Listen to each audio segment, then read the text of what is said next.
We welcome you to our beloved channel, Qassasul Noor. کیا آپ جانتے ہیں کہ مٹی سب کچھ کھا جاتی ہے؟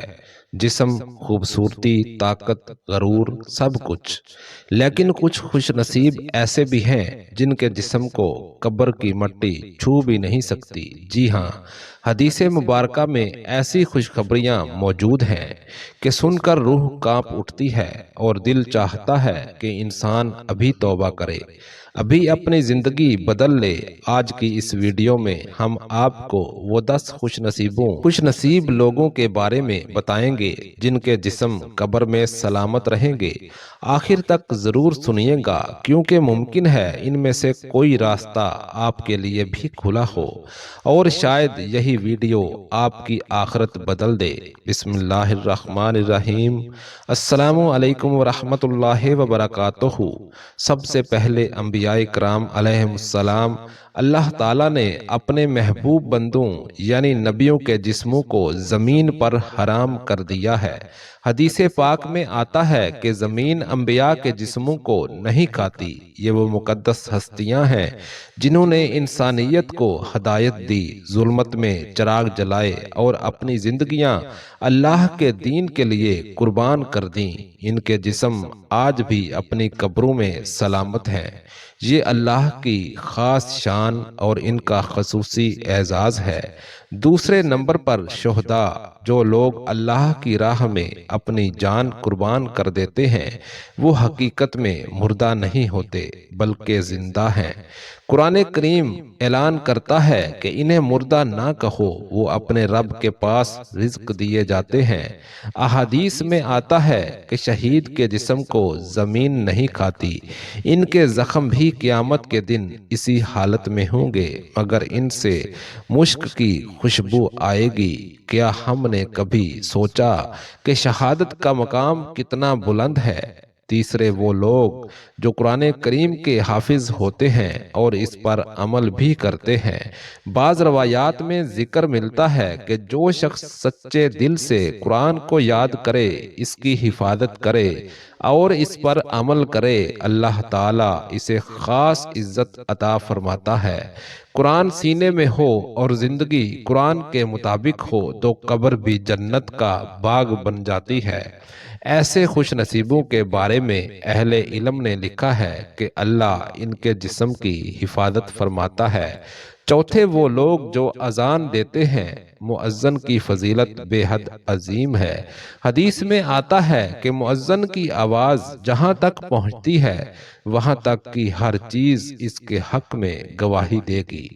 بعض بزرگان دین کے حالات میں ملتا ہے کہ کئی مؤذنوں کے جسم مدتوں بعد بھی سلامت پائے گئے۔ یہ اس خدمت دین کا صلہ ہے جو انہوں نے 5 وقت اللہ کے نام کی صدا بلند کر کے انجام دی۔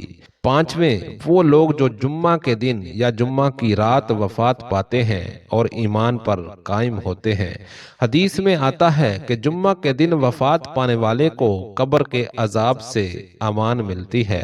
جب قبر کا عذاب ٹل جائے تو اللہ کی خاص رحمت شامل حال ہو جاتی ہے۔ اگر انسان ایمان اور تقوی کی حالت میں اس دن دنیا سے جائے تو یہ بڑی سعادت ہے۔ چھٹے وہ لوگ جو اللہ کے راستے میں مرابطہ کرتے ہیں یعنی دین کی حفاظت کے لیے سرحدوں پر پہرا دیتے ہیں یا دین کی نگہبانی میں اپنی زندگی گزارتے ہیں۔ حدیث میں ہے کہ مرابط کا عمل جاری رہتا ہے اور وہ قبر کے فتنوں سے محفوظ رہتا ہے۔ جو لوگ اللہ کے دین کے لیے کھڑے رہتے ہیں، اللہ انہیں تنہا نہیں چھوڑتا۔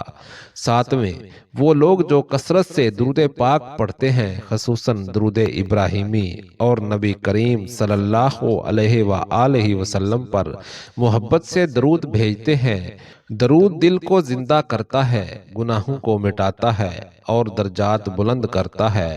اہل محبت کہتے ہیں کہ جو شخص سچے عشق سے درود پڑھتا ہے اس کی قبر نور سے بھر جاتی ہے۔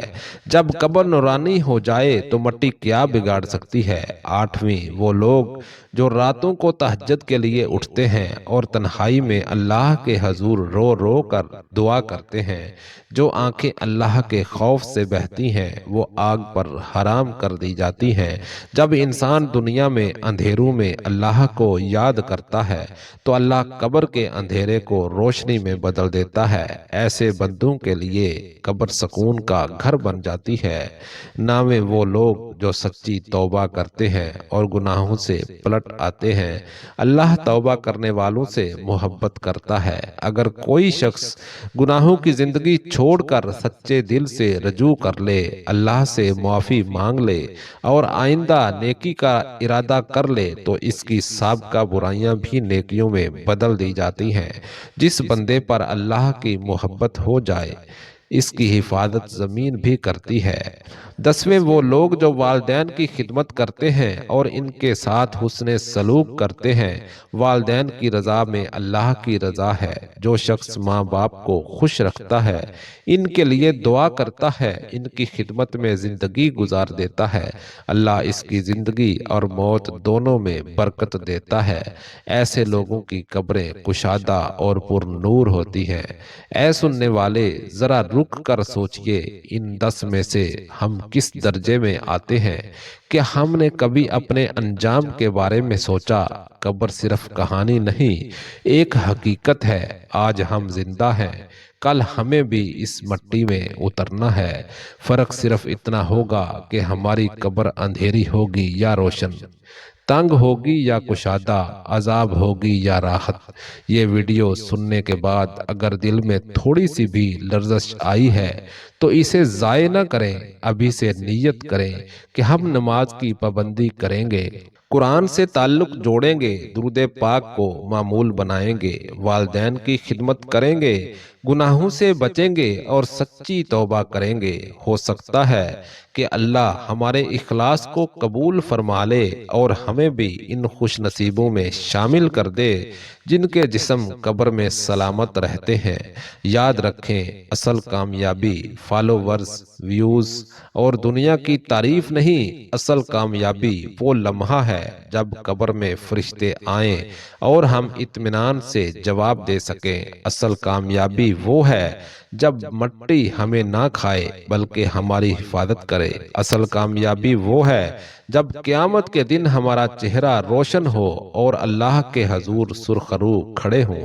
اللہ تعالی ہمیں عمل کی توفیق عطا فرمائے، سچی توبہ نصیب فرمائے، اپنے محبوب صلی اللہ علیہ وآلہ وسلم کی سچی محبت عطا فرمائے، قرآن سے گہرا تعلق نصیب فرمائے، والدین کی خدمت کی توفیق دے، شہادت کی سچی تمنا عطا فرمائے اور ہماری قبروں کو جنت کا باغ بنا دے۔